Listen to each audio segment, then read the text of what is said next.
पहले नंबर पर है भोजन।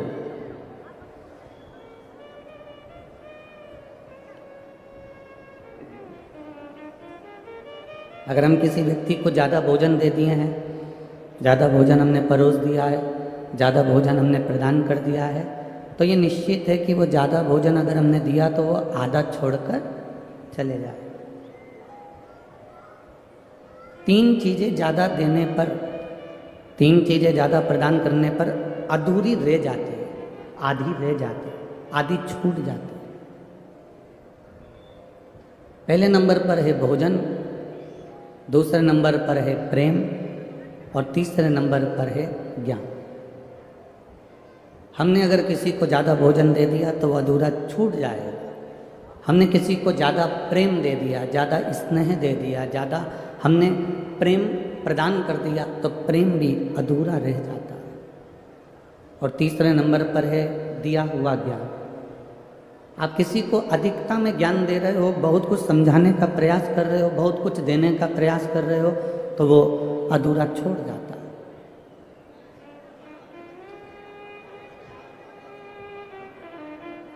भोजन अधूरा छूट जाता है, ज़्यादा मिलने पर प्रेम अधूरा छूट जाता है, ज़्यादा मिलने पर ज्ञान अधूरा छूट जाता है। पर शिव महापुराण की कथा कहती है भक्ति और विश्वास जितना ज़्यादा मिलता है उतना बढ़ता चले जाता है, ये छूटता नहीं है। भक्ति और विश्वास जितना जितना बढ़ेगा ना, उतना सुख का अनुभव हमारे जीवन में होता चले जाए।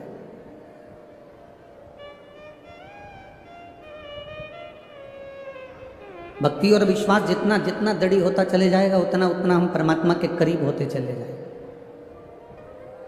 आप में से कई माताएं ऐसी होंगी जिन्होंने पशुपति व्रत भी करा होगा, कई माताएं ऐसी होंगी जिन्होंने सोमवार का व्रत भी करा होगा, कई माताएं, कई पुरुष, कई भाई, कई बहन, कई बेटियां, कई बच्चे ऐसे होंगे जिन्होंने पशुपति व्रत करा, सोमवार का व्रत करा, भगवान शंकर के मंदिर भी गए, एक लोटा जल भी रोज चढ़ाया, फिर भी हमारे कष्ट, हमारा दुख, हमारी तकलीफ नहीं कटी,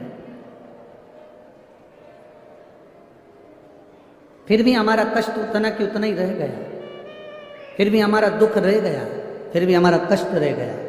तो आपके मन में संशय आता होगा कि मैंने इतना जल चढ़ाया, मैंने इतनी पूजन करी, मैंने सोमवार का व्रत करा, पशुपति व्रत करा, शिव जी के मंदिर गई, भजन करा, गुणगान करा, कीर्तन करा, उसके बाद भी मेरा भजन अधूरा रह गया, उसके बाद भी मेरा कर्म पूरा नहीं हुआ, भगवान ने मेरी सुनी नहीं। शिव महापुराण की कथा कहती है आप अपना पशुपति व्रत करिए, आप अपना सोमवार का व्रत करिए, आप अपना एक लोटा जल देवादिदेव महादेव को चढ़ाते रहो। वो नहीं सुन रहा तो भी चढ़ाओ, उसके दरवाजे तक जाते रहो। जब जब आप उसकी चौखट तक जाते रहोगे, एक लोटा जल देवादिदेव महादेव को समर्पित करते रहोगे। आज नहीं सुना कल सुनेगा, कल नहीं सुना परसों सुनेगा, पर वो सुनेगा जरूर, ये निश्चित है, वो झोली भरेगा जरूर, ये होता।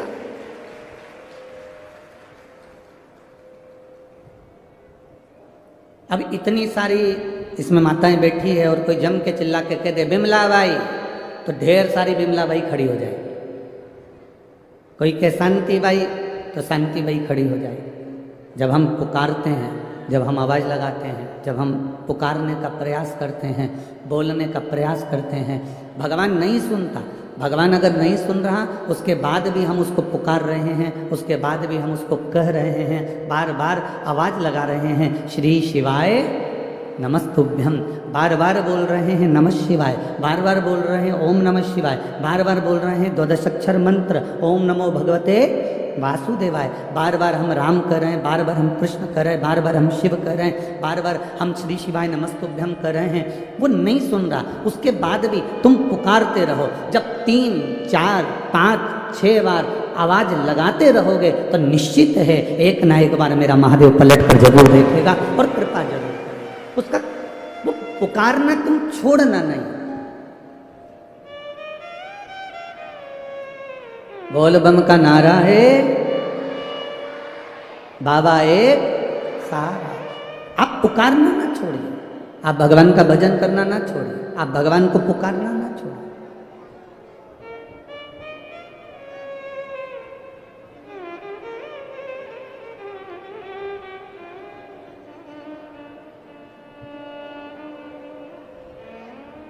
जब हम भगवान को बारंबार पुकारेंगे,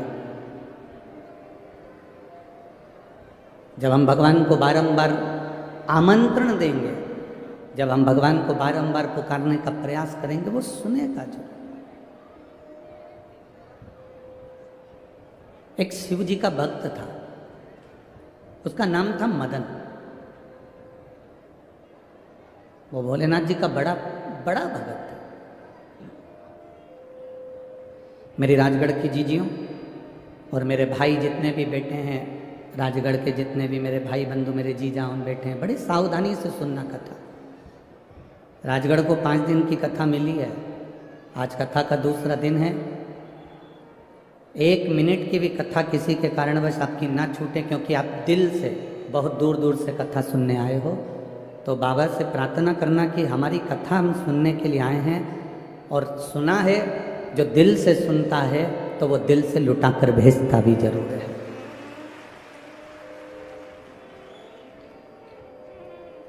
आप दिल से श्रवण करो।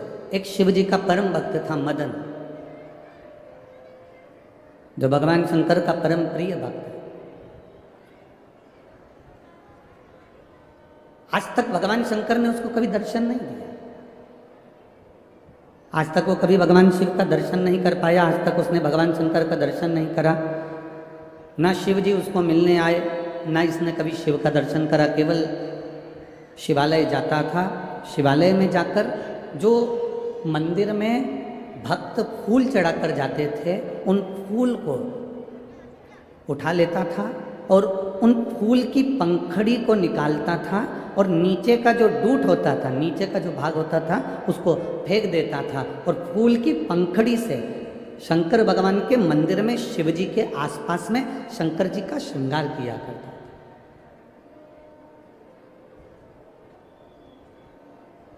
वो केवल शिव जी का श्रृंगार करना जानता था, उसके अलावा उसको कुछ आता नहीं था।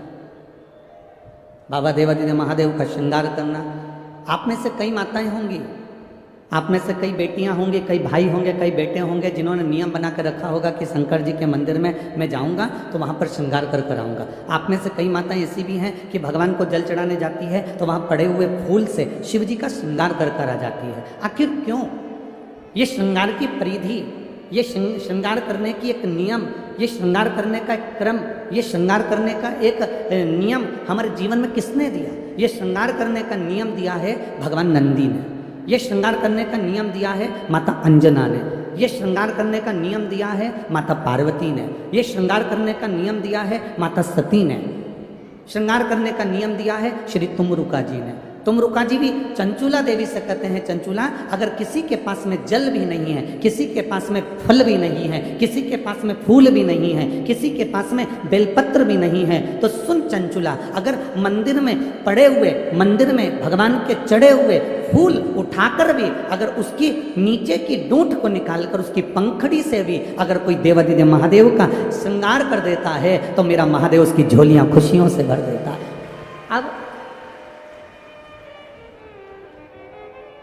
अब आप लोग कहेंगे गुरुजी पंखड़ी में और फूल में क्या अंतर है? थोड़ा समझिएगा बहुत सावधानी से।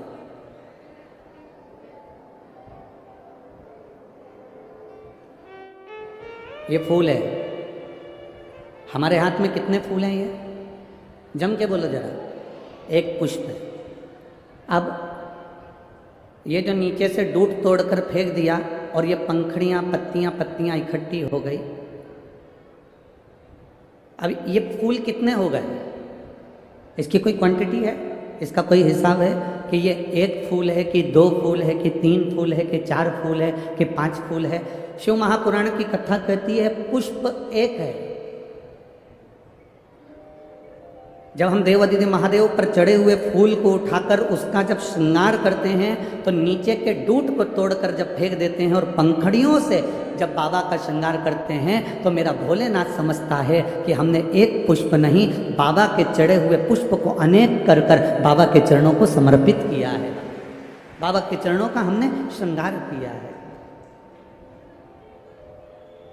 तेरी कृपा बिना ना हिले एक भी अणु, लेते हैं श्वास तेरी कृपा से। अब शिव जी की कथा में स्वयं तुमरुका जी चंचुला देवी से कह रहे हैं, चंचुला देवी नहीं है आपके पास में फूल, नहीं है आपके पास बेलपत्र, नहीं आपके पास में जल, नहीं है आपके पास में फल, नहीं कोई सामग्री अगर आपके पास में है तो जो पुष्प भगवान देवादिदेव महादेव के ऊपर चढ़े हुए हैं उन पुष्प से भी, पंखड़ी से भी आप देवादिदेव महादेव का अगर श्रृंगार कर रहे हैं तो मेरा देवादिदेव महादेव आपकी मनोकामना पूर्ण जरूर करता है। ये मदन की कथा कह रही है।